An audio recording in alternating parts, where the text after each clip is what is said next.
جناب بسم اللہ الرحمن الرحیم، السلام علیکم۔ ایک مرتبہ پھر وقت کم ہے اور تیسری رمضان مبارک کی نشریات اسلام کی طرف بڑھ رہی ہے۔ آپ بھی آپ کے ساتھ تاریخ دجال اس سیگمنٹ کے بعد انشاءاللہ شیئر کریں گے۔ آخری لمحات ہوتے ہیں سحر سے پہلے اور آج ذرا بڑا سیگمنٹ بھی ہے اور ذرا اہم باتیں، لیکن اس وقت ہم سیرت النبی صلی اللہ علیہ وآلہ وسلم اس سیگمنٹ میں موجود ہیں اور آج اب جاری ہے سیرت النبی میں آپ کو ہم بتاتے رہتے ہیں سیر معاملات نبی کریم صلی اللہ علیہ وآلہ وسلم زندگی سے متعلق۔ اب آج محمد صلی اللہ علیہ وسلم کا ستارہ چمکا، یعنی آپ کی پیدائش اور اس سے پہلے کیا معاملات چل رہے تھے، کس انداز میں ایک یہودی کا ہم نے آپ کو بتایا کہ ایک ایس نامی یہودی تھا، مکہ سے کچھ فاصلے پر رہتا تھا۔ وہ جب بھی کسی کام سے مکہ آتا، وہاں کے لوگوں سے ملتا تو ان سے کہتا بہت قریب ایک زمانے میں تمہارے درمیان ایک بچہ پیدا ہوگا، سارا عرب اس کے رستے پر چلے گا اور اس کے سامنے ذلیل اور پست ہو جائے گا، وہ عجم اور اس کے شہروں کا بھی مالک ہو جائے گا۔ یہی اس کا زمانہ ہے جو اس کی نبوت کے زمانے کو پائے گا، اس کی پیروی کرے گا، وہ مقصد میں کامیاب ہو جائے گا اور جس خیر اور بھلائی کی وہ امید کرتا ہے وہ اس کو حاصل ہوگی، اور جو شخص کی نبوت کا زمانہ نہ پائے گا، زمانہ پائے گا مگر اس کی مخالفت کرے گا، وہ اپنے مقصد اور آرزوؤں میں ناکام ہو جائے گا۔ مکہ معظمہ میں جو بھی بچہ پیدا ہوتا وہ یہودی اس بچے کے بارے میں تحقیق کرنے کے لیے آتا، وہ بچہ پیدا نہیں ہوا اور پھر جب وہ بچہ پیدا نہیں ہوتا تو وہ کہتا ہے یہ بچہ نہیں ہے۔ بالآخر ہمارے نبی کریم حضرت محمد مصطفیٰ صلی اللہ علیہ وآلہ وسلم اس دنیا میں تشریف لائے، ولادت باسعادت ان کی ہوئی تو عبد المطلب اپنے گھر سے نکل کر اس یہودی کے پاس آئے اور کہا، اس کی عبادت گاہ کے دروازے پر پہنچ کر انہوں نے آواز دی۔ ایس نے پوچھا کون ہے؟ انہوں نے کہا، انہوں نے اپنا نام بتایا اور پھر انہوں نے پوچھا تم اس بچے کے بارے میں کیا کہتے ہو؟ اس نے کہا، اس نے پہلے تو دیکھا پھر کہا ہاں تم ہی اسی کے باپ ہو سکتے ہو، بے شک وہ بچہ پیدا ہو گیا جس کے بارے میں نے تم سے کہا کرتا تھا، وہ ستارہ آج طلوع ہو گیا ہے، جس بچے کی پیدائش کی علامت ہے اور اس کی علامت یہ ہے کہ اس وقت اس بچے کو درد ہو رہا ہے، یہ تکلیف سے 3 دن رہے گی، اس کے بعد یہ ٹھیک ہو جائے گا۔ راہب نے یہ بات کہی تھی کہ انہیں تکلیف ہو رہی ہے، 3 دن بات دور ہو جائے گی، تو اس کی تفصیل یہ ہے کہ آپ نے 3 دن تک دودھ نہیں پیا تھا اور یہودی نے جو یہ کہا تھا کہ ہاں آپ ہی اس کے باپ ہو سکتے ہیں، یاد رہے کہ اس سے مراد یہ ہے کہ عربوں میں دادا کو بھی باپ کا رتبے میں ایک باپ کہہ دیا جاتا ہے۔ تو نبی کریم صلی اللہ علیہ وسلم نے ایک مرتبہ خود فرمایا کہ عبد المطلب کا بیٹا ہوں۔ اب جناب یہاں تک ہم نے آپ کو آج کار میں بتایا تھا کہ آگے شروع کرتے ہیں۔ یہودی نے عبد المطلب سے ایک بات اور کہی تھی، کیا کہی تھی؟ اس نے کہا تھا اس بارے میں اپنی زبان بند رکھیں، یعنی کسی کو کچھ نہ بتائیں ورنہ لوگ اس بچے سے زبردست حسد کریں گے، اتنا حسد کریں گے کہ آج تک کسی نے نہیں کیا، اور اس قدر سخت مخالفت ہوگی کہ دنیا میں کسی اور کی اتنی مخالفت نہیں۔ پوتے کے متعلق یہ باتیں سن کر عبد المطلب نے ایسے سوال پوچھا۔ کیا سوال پوچھا رہا ہے؟ کہا اس بچے کی عمر کتنی ہوگی؟ یہودی نے سوال کے جواب میں بات کی، کہا اگر اس بچے کی عمر طبی ہوئی تو بھی 70 سال تک نہیں ہوگی، بلکہ اس سے پہلے ہی 61 یا 63 سال کی عمر میں ان کی وفات ہو جائے گی اور اس کی امت کی اوسط عمر بھی اتنی ہی ہوگی۔ اس کی پیدائش کے وقت دنیا کے بت ٹوٹ کر گر جائیں گے۔ یہ ساری علامات اس یہودی نے جو یہ آپ سوچیں گے کہاں سے بتا رہا ہے اور یہ معاملات، ہمارا پختہ ایمان ہمارے دین پر ہے جناب، یہ ساری علامات جو یہ بتا رہا تھا یہ اس یہودی نے گزشتہ انبیاء اکرام کی پیشن گوئیوں سے اور ان کی بشارتوں سے معلوم کی تھی اور سب بالکل ثابت ہونی تھی اور وہ سب ثابت ہونی۔ اب قریش کے کچھ لوگ عمر بن نفیل اور عبداللہ وغیرہ ایک بت کے پاس جایا کرتے تھے، یہ اس رات بھی اس کے پاس گئے جس رات آپ نبی کریم صلی اللہ علیہ وسلم کی پیدائش ہوئی۔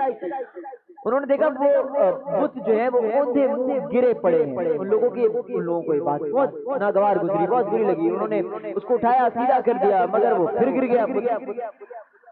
اب انہوں نے پھر سیدھا کیا، اب کی بار وہ پھر الٹا ہو گیا، ان لوگوں کو بہت حیرت ہوئی، پریشانی ہوئی، غصہ آیا، بات بہت عجیب لگی۔ تب اس بت سے آواز آئی، آواز یہ نکلی کہ یہ ایک ایسے بچے کی پیدائش کی خبر ہے جس کے نور سے مشرق اور مغرب میں زمین کے تمام گوشے منور ہو گئے ہیں۔ بت سے نکلنے والی آواز نے انہیں زیادہ اور زیادہ حیران کیا۔ اس کے علاوہ ایک اور واقعہ پیش آیا. وہ کیا واقعہ پیش آیا؟ واقعہ پیش آیا کہ ایران کے شہنشاہ کسری نوشیروان کا محل ہلنے لگا اور اس میں شگاف پڑ گئے. نوشیروان کا یہ محل نہایت مضبوط تھا، لیکن اس کے باوجود بڑے بڑے پتھروں اور چونے سے تعمیر کیا گیا تھا، لیکن پھر بھی اس واقعے سے پوری سلطنت میں دہشت پھیل گئی کہ وہ ہل گیا. شگاف پڑنے سے خوفناک آواز بھی نکلی تھی. محل کے 14 کنگرے ٹوٹ کر نیچے آ گرے تھے. آپ کی پیدائش پر ایک واقعہ یہ بھی پیش آیا کہ فارس کے تمام آتش کدوں کی وہ آگ بجھ گئی جس کی وہ لوگ پوجا کیا کرتے تھے اور کافی ٹائم تک بجھنے نہیں دیتے تھے. وہ نہیں وہ آگ بجھ گئی. فارس کے تمام آتش کدوں کی آگ بجھ گئی جس کی وہ لوگ پوجا کرتے تھے. اب اس کو بجھنے نہیں دیا کرتے تھے، لیکن جب وہ بجھ گئی، لیکن اس رات میں ایک ہی وقت میں تمام کے تمام آتش کدوں کی آگ آنن فانن بجھی ہے کہ جب آگ بجھی تو آگ کے پوجنے والوں میں رونا پیٹنا مچ گیا. اب کیا ہوا؟ کسرا کو یہ تمام اطلاعات ملی. اس نے ایک کام کیا. اس نے کیا کام کیا؟ اس نے ایک کاہن کو بلایا. اس نے اپنے محل میں شگاف پڑنے اور آتش کدوں کی آگ جو بجھ گئی تھی اس کے واقعات سے اسے سنا کر پوچھا کہ آخر ایسا کیوں ہو رہا ہے. وہ کاہن خود تو جواب نہ دے سکا. تاہم اس نے کہا ان سوالات کے جوابات میرے ماموں ہیں، وہ دے سکتے ہیں. اس کا نام ستی ہے. نوشیروان نے یہ بات کہی کہ ستی ہے. اب انہوں نے کہا ٹھیک ہے، تم جا کر ان کے سوال کی جواب بات لے کر آؤ. وہ گیا، ستی سے ملا، اسے واقعات سنائے. اس نے سن کر کہا ایک عصا والے نبی ظاہر ہوں گے جو عرب اور شام پر چھا جائیں گے. ستی کی حالت جو ہے وہ وقت نزا کی حالت میں تھا وہ، اور اس نے سوال کرنے سے پہلے ہی بتا دیا کہ یہ بات پوچھنے آئے ہو تو میں تمہیں بتا دوں کہ ایک عصا والے نبی ظاہر ہوں گے جو عرب اور شام پر چھا جائیں گے اور جو کچھ ہونے والا ہے ہو کر رہے گا. اس نے جواب کسرا کو بتایا. اس وقت تک کسرا نے دوسرے کاہنوں سے بھی معلومات حاصل کر لی تھی. چنانچہ سن کر اس نے کہا تب پھر ابھی وہ وقت آنے میں دیر ہے، یعنی ان کا غلبہ میرے بعد ہوگا. پیدائش کے 7ویں دن عبد المطلب نے آپ کا عقیقہ کیا اور نام محمد رکھا. عربوں میں اس سے پہلے یہ نام کسی کا نہیں رکھا گیا تھا، تو قریش کو یہ نام بڑا عجیب سا لگا. چنانچہ کچھ لوگوں نے عبد المطلب سے کہا اے عبد المطلب کیا وجہ ہے کہ تم نے اس بچے کا نام اس کے باپ دادا کے نام پر نہیں رکھا بلکہ محمد رکھا ہے، اور یہ نام نہ تمہارے باپ دادا میں سے کسی کا ہے نہ تمہاری قوم میں سے کسی کا ہے. عبد المطلب نے انہیں جواب دیا، کہا میری تمنا ہے کہ آسمانوں میں اللہ تعالیٰ اس بچے کی تعریف فرمائے اور زمین پر لوگ اس کی تعریف کریں. محمد کے معنی ہے جس کی بہت زیادہ تعریف کی جائے. سب نے دیکھا الحمدللہ.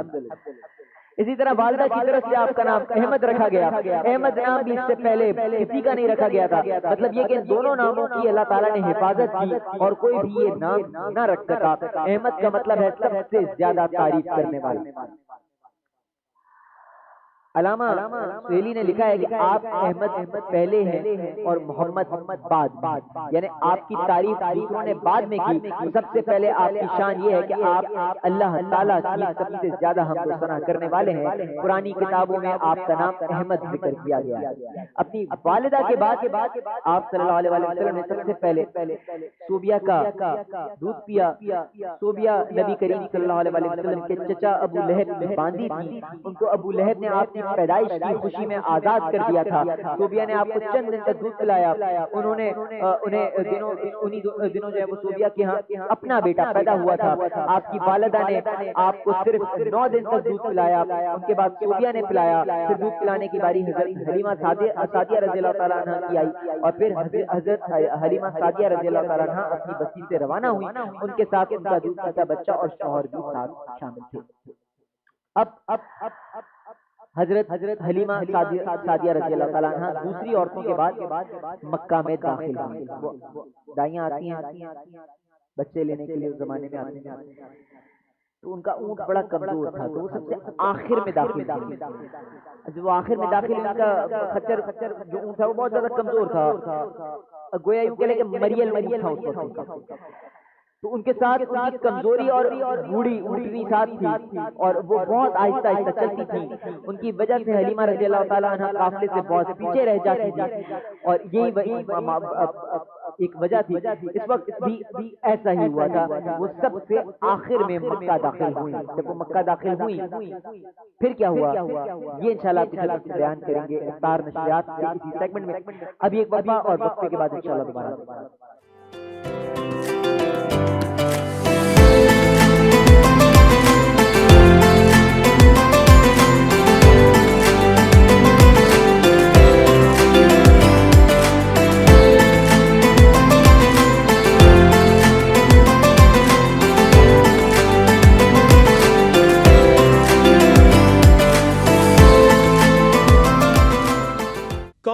ہے جو خوشیاں دے جائے, کس کی آنکھوں سے اجالا ہو جائے.